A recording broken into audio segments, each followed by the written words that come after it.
Olá pessoal, espero que vocês estejam super bem. Eu sou a Carol e hoje a gente vai conversar um pouquinho a respeito das principais alterações de comportamento dos nossos gatinhos.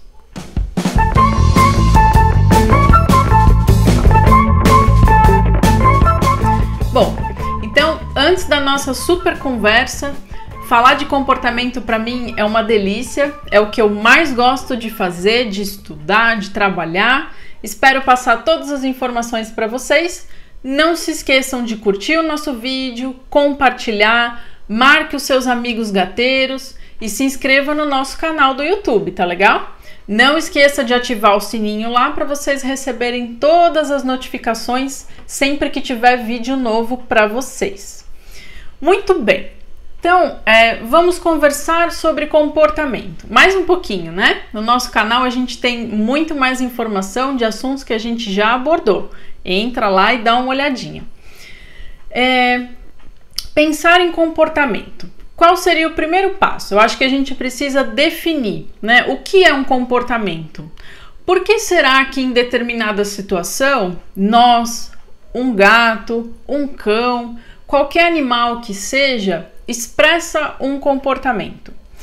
Então a gente tem três fatores envolvidos nessa questão.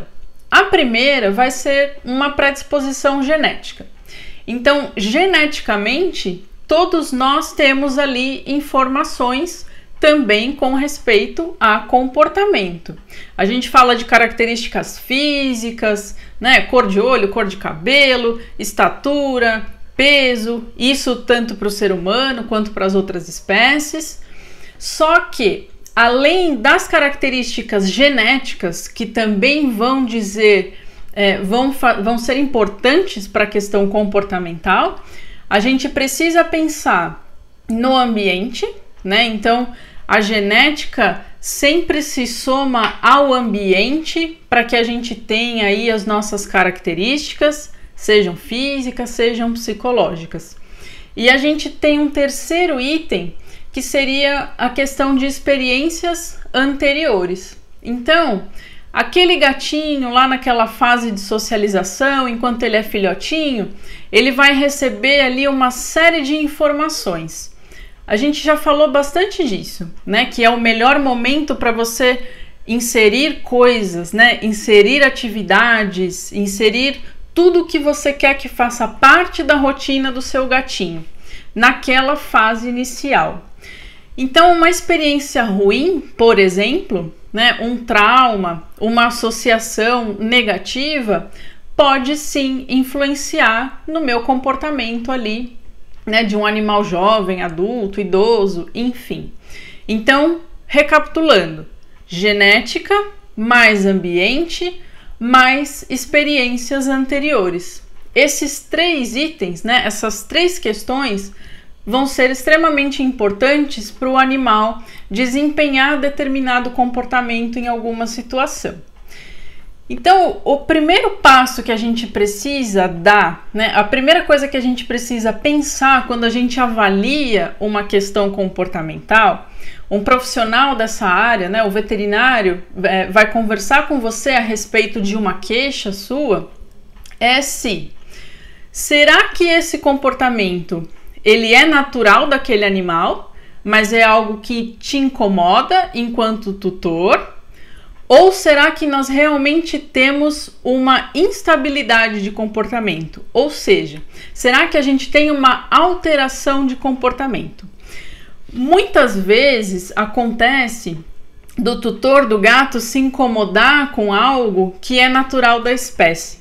Por exemplo, isso eu já escutei, tenho certeza que você também já ouviu ou já se incomodou com isso. Sabe aquele hábito do seu gatinho de subir na mesa, na pia, no fogão?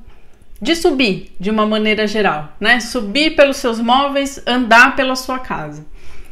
Isso é incômodo muitas vezes para o tutor. Então eles falam pra gente: ah, Carol, eu amo meu gato, ele é lindo, ele é fofinho, mas eu não suporto o mau hábito que ele tem de ficar subindo na mesa. Só que isso não é um mau hábito, isso não é um problema de comportamento. É natural do felino subir. faz parte do repertório de comportamento do gato escalar e subir. Viver, né, num ambiente vertical, enxergar tudo de cima. Isso é natural do gato, gente.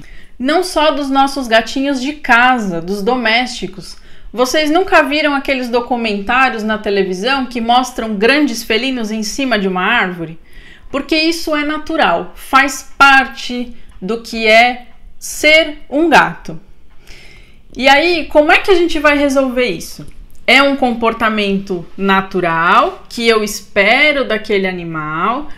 Comportamentos naturais, a gente não pode querer proibir, né? Nós podemos ter problemas, pode ser muito prejudicial para o nosso animalzinho a gente tentar bloquear algo que é do instinto dele, né? Que é natural dele. Então a gente precisa chegar num meio termo, né? Isso é incômodo para o tutor, porém eu não posso dizer não para o meu gatinho, porque isso vai trazer, aí sim eu vou ter provavelmente uma alteração comportamental. Então tá, como é que eu vou fazer? Se eu tenho um comportamento que é natural do meu animal, faz parte do repertório dele e é incômodo para mim, como é que a gente vai resolver esse impasse? Logo de cara, eu já falo para vocês que a gente não pode tentar reprimir um comportamento que seja daquela espécie, tá? Porque aí sim eu vou ter alterações de comportamento. Eu vou ter um animal estressado, eu vou ter um animalzinho que não pode viver dentro do que seria normal para ele. Então isso sim vai me trazer problemas, tá? Inclusive de saúde. Então a gente precisa chegar no meio termo. Por que que isso acontece geralmente, né? Por que será que o tutor às vezes se incomoda com o gatinho que está subindo e acha que isso é um problema? Às vezes é simplesmente por não conhecer o que faz parte da biologia daquela espécie.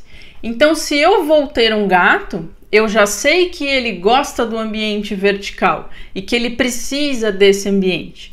Lembrando que tem gatos que sobem menos que outros, tá? Isso é normal também. Se ele precisa disso, né? Se faz parte do enriquecimento do ambiente dele, essa questão vertical, eu preciso oferecer isso para o meu gato. Então a gente vai ter que trabalhar com a barganha. Tem que ser bom para os dois lados. Eu não quero que o meu gato suba na mesa da cozinha. Legal, mas a gente precisa dar uma alternativa para ele, um outro móvel, prateleira, uma árvore de gato, alguma coisa que seja dele que ele possa subir, ao invés de subir na sua mesa. A gente tem que pensar sempre assim, né? A gente tem que usar de troca para que seja bom para todo mundo, para que aí sim eu não tenha problemas graves, né? Depois que eu precise usar aí de outros tratamentos. Então, além, né, de às vezes não conhecer o que é normal do gato, é engraçado que em consulta muitos clientes às vezes me falam: Carol, o meu gato fica acordado de noite, ele dorme o dia inteiro e quando eu quero dormir ele fica acordado. E as pessoas não entendem exatamente o porquê disso. Então, muitas vezes porque não conhecem a biologia daquele animal ou porque não oferecem para ele o mínimo que ele precisa para ter bem-estar, tá? Para não ficar estressado. Esses são os dois principais problemas que fazem com que a gente tenha aí essa interpretação errada, né, do comportamento ou esse incômodo. Então, tudo que for normal, né, o miado, a escalada, usar a caixinha de areia, né, tudo que faz parte ali da biologia do gatinho, a gente precisa oferecer para ele de uma forma legal, de uma forma interativa, para que esse bichinho não fique o dia inteiro sem fazer nada, né, dormindo e depois fique te incomodando ali na madrugada, dentre outros itens aí que a gente pode conversar, certo? Muito bem. Então, a primeira coisa, diferenciamos. Realmente é um problema comportamental ou é somente um comportamento natural que o tutor não sabia, né? Ou que para ele é incômodo e aí a gente vai ter que negociar para que todo mundo fique bem. Esse é o ponto mais fácil, né? A gente resolve aí com uma simples conversa, com algumas adaptações. Legal. Carol, não é isso. Realmente eu tenho uma alteração de comportamento. Aí já seria uma outra questão.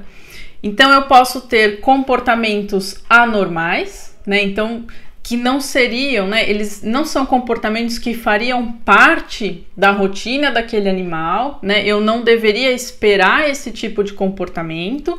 Eu tenho aí um problema, né? Uma anormalidade. Ou então pode até ser um comportamento natural, só que em excesso.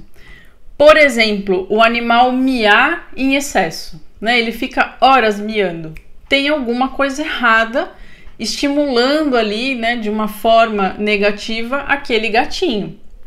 Ficar perambulando, né, de uma forma excessiva, né, durando muito tempo, também deve ter alguma coisa errada ali. Por mais que seja normal do felino andar, né, buscar alguma coisa, ficar procurando, mas isso não pode ser excessivo.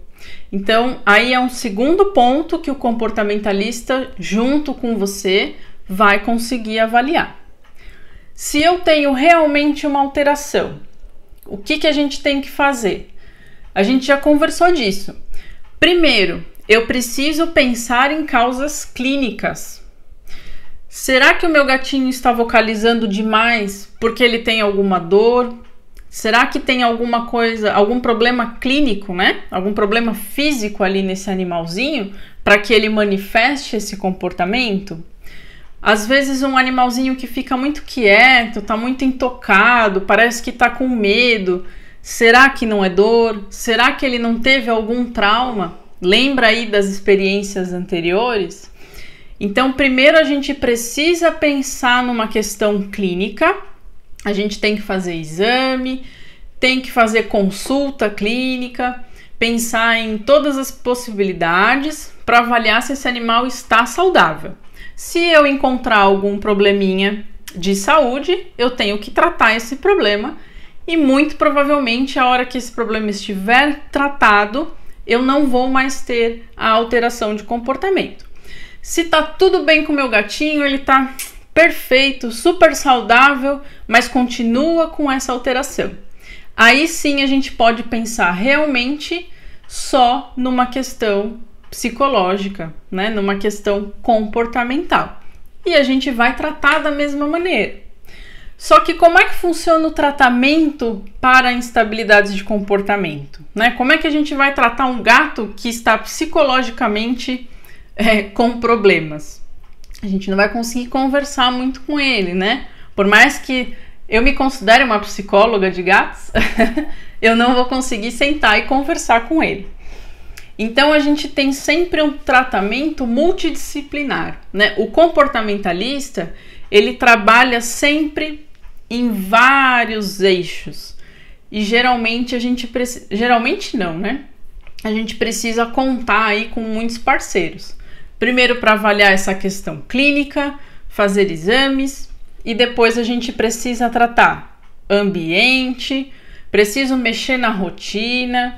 Então, o tutor de qualquer animal que esteja com um problema de comportamento, ele precisa estar ciente de que a rotina vai ter que mudar, de que a gente precisa colocar coisas ali, né, no nosso dia a dia, às vezes retirar coisas ou hábitos. Então é uma mudança de todo mundo, né? Vai ser uma mudança provavelmente física naquele ambiente, mas também vai ser uma mudança de rotina, uma mudança de hábito, de dia a dia, que não é fácil, né? Quem aqui pode falar que consegue mudar qualquer hábito assim do dia para a noite, beber mais água, dormir mais, ir para academia numa boa? A gente sabe que não é tão simples, que a gente precisa aí de um foco, né? Que a gente precisa realmente estar engajado nessa questão. Por isso, a gente tem algumas dificuldades, muitas vezes, para conseguir êxito, né, na terapia comportamental. Não é fácil mesmo. Não é só dar um remedinho ali para o gatinho que tudo vai se resolver. exige esforço, né? Exige dedicação. Mas a gente pode juntos conseguir mudar aí os problemas que nós temos. Então, vamos mudar ambiente, vamos mudar rotina. Será que a gente vai usar medicamento? Às vezes nós precisamos sim utilizar medicamentos. O comportamentalista muitas vezes precisa usar um antidepressivo, um ansiolítico. A gente tem sim alguns fármacos que ajudam a gente em determinadas situações. Sempre a gente vai precisar unir as coisas, né? Por isso que eu disse que a terapia ela é multidisciplinar. Por mais que eu use um medicamento, de repente é uma situação bastante grave, né? Que eu preciso intervir ali imediatamente, então eu vou utilizar o remédio, mas de qualquer forma a intenção nunca é manter essa medicação por muito tempo, é só para ganhar ali, né, o bem-estar daquele animal e daquela família e ganhar tempo para a gente conseguir alterar aí as outras coisas que são mais a médio prazo, né? Mudar hábito, mudar rotina não é imediato. E a consistência disso, né? A repetição dessas mudanças é que vai trazer o bem-estar e o tratamento, né? A eficácia do tratamento para esses problemas. Então, às vezes, a medicação faz a gente ganhar o tempo que a gente precisa, né? Um gatinho que está miando demais, de repente, num apartamento, ele pode estar causando um mal-estar aí para os vizinhos. E se esse tutor, de repente, está sendo ameaçado de receber uma multa, alguma coisa assim, né? Ou a gente tem um problema de segurança para o nosso animal, segurança para a família. Às vezes a gente está falando de um animal com problemas de agressividade, de fuga, né? Então, algumas questões exigem sim que a gente tome ali de início, né, uma medida um pouco mais drástica, mas a gente precisa consertar o todo aí, tá? E aí, pessoal, tem uma questão também muito interessante. Muitas vezes o animal ele não tem um problema de base clínico, tá? Então esse animalzinho não tem nenhuma doença, porém é um gatinho que chega na clínica, às vezes vomitando, com diarreia. É um gatinho que vai fazer exame, né? Vai fazer uma coleta de sangue e esse sangue está alterado, né? Esse exame está super alterado. Parece que o bichinho está doente. E na verdade é simplesmente um reflexo de uma questão comportamental. Sabe você que fica nervoso na hora que vai coletar sangue, desmaia, faz aquele auê? É mais ou menos isso. O gatinho não sabe que ele está indo coletar o sangue, mas a hora que ele sai de casa, que ele entra na caixinha de transporte, lembra, a gente conversou de usar a caixinha de transporte só na hora que vai levar o gato no veterinário. Ele vai associar. Chegou no laboratório, ele sabe que tem alguma coisa estranha. A manipulação deixa ele estressado, o local, os cheiros, o latido do cachorro, né? Toda aquela mudança faz com que o animal fique estressado a ponto de ter alteração de exame laboratorial. Então eu posso sim ter um gato saudável, mas que em exame parece que está doente porque ele passa por toda essa situação no momento em que ele vai coletar o sangue. Ou ele pode vomitar, ter diarreia, né? Desenvolver alguma sensibilidade por conta de alteração de comportamento, por questões psicológicas. Então é de extrema importância para os meus colegas veterinários e aí para vocês tutores também pensarem nessas possibilidades e conversarem com os veterinários. Será que eu não posso ter essas interferências? A gente precisa sempre pensar no todo, né? Independente da gente estar falando de uma terapia comportamental, a gente sempre tem que ser multidisciplinar. Então, um dermatologista, ele precisa pensar em outras causas, né? Um gastro precisa pensar em outras causas, por exemplo, para um quadro de vômito e diarreia. A gente precisa sempre abrir a mente, né? Expandir as nossas avaliações. E isso para o veterinário é extremamente importante. Isso pode sim acontecer, tá? Então, olha a importância da gente conhecer o gato, entender, né, como é que ele se relaciona com esse meio e como é que ele expressa aquilo que ele está sentindo, vamos dizer assim, né? O medo, o estresse, o trauma, tudo isso pode sim determinar problemas de comportamento ou alterações aí um pouco mais pontuais. Vamos sempre lembrar disso. Se você tem dúvida, se você está passando por alguma situação parecida, quer perguntar para a gente, deixa aí seu comentário que a gente vai responder, que a gente com certeza vai entrar em contato com você. Quais são as principais queixas que os tutores fazem com relação a problemas de comportamento? Pensando nos gatos. Se a gente pensar em cães, a gente também vai ter aí alguns problemas principais. Para o gatinho, o que a gente mais tem queixa, né? Isso não só, a gente não está falando só de Brasil, tá? Existem estudos aí de outros países que fazem essa comparação, né? Qual é o principal problema comportamental dos gatos em alguns determinados países, vamos dizer assim. O primeiro da lista é o que a gente chama, né, de eliminação inapropriada com urina. O que quer dizer isso? O gatinho que faz xixi em todo lugar, não só na caixinha de areia. Então, o gatinho que pode ser que esteja fazendo uma marcação no seu sofá, na sua cama. Eu tenho um gatinho que, numa situação de estresse, fazia xixi no meu travesseiro, né? Isso é complicado, porque é algo que incomoda, né? É algo que faz a gente sair ali do que seria o natural, mas ele está sinalizando um problema para mim, né? Então, como é que eu vou resolver isso? Não é só brigar com o meu gato, dar um tapa nele a hora que eu vejo ele fazendo xixi. Ele está sinalizando que tem alguma coisa errada e por isso ele faz o xixi no local em que ele não deveria. Então, olha a importância da análise multidisciplinar. O que está de errado ali? Será que é ambiental? Será que é a caixa de areia que tem algum problema? Troquei o substrato? Ele não gostou do lugar? Ou, às vezes, não mudou nada ali fisicamente, mas nós temos outras questões que a gente precisa avaliar. Rotina, ambiente, questões clínicas. Essa vai ser... A gente sempre vai fazer esse passo a passo aí para entender o que está de errado. Então, a primeira reclamação foi essa. Depois, nós temos problemas com gatos que manifestam agressividade, tá? A gente vai falar só de agressividade porque tem uma série aí de avaliações que a gente precisa fazer e tem uma série de causas para a agressividade.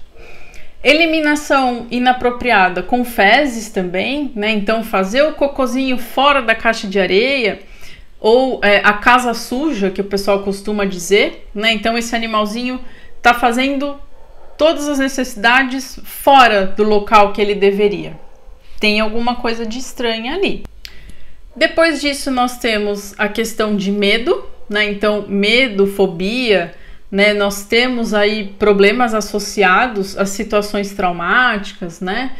Alguma coisa que aconteceu ali com esse gato que pode deixar esse medo exagerado, né? De novo, olha lá o que a gente falou no comecinho.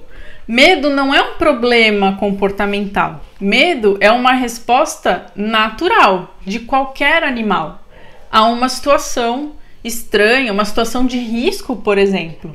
Só que se isso se mantém de uma forma exagerada, pode sim ser um problema. E a ansiedade, né? Então, nós temos sim animais ansiosos, gatos com problemas de ansiedade, cães com problemas de ansiedade. E dentro desse tema, a gente também tem aí uma série de tipos, né? Uma série de manifestações desse transtorno aí de ansiedade, que aí também vale a gente fazer um vídeo só para conversar disso. Esses são os principais problemas, né? São as principais queixas que nós temos com relação aos gatos. Você com certeza, né, a gente falando disso, você já pensou em alguma coisa, já lembrou de alguma situação sua ou de algum colega que você ouviu falar com esses problemas. tá? Tudo isso faz parte aí do repertório do comportamento, né? Da terapia comportamental, da avaliação comportamental, e isso só cresce, gente. Então, tanto os profissionais quanto quem não é diretamente ligado, né, nessa área, mas hoje a gente fala muito de bem-estar animal, a gente fala muito mais, né, da questão psicológica. A gente reconhece hoje que os animais têm essas questões e que eles são tão suscetíveis quanto a gente, né, a ter alterações aí por estresse, por ansiedade, por medo, enfim. Olha só, essas questões que antes eram só humanas, né, mas que com certeza fazem muita diferença na vida aí dos nossos pets, não falando só de gato, né? Então a gente precisa se atentar a essas questões sempre, tá?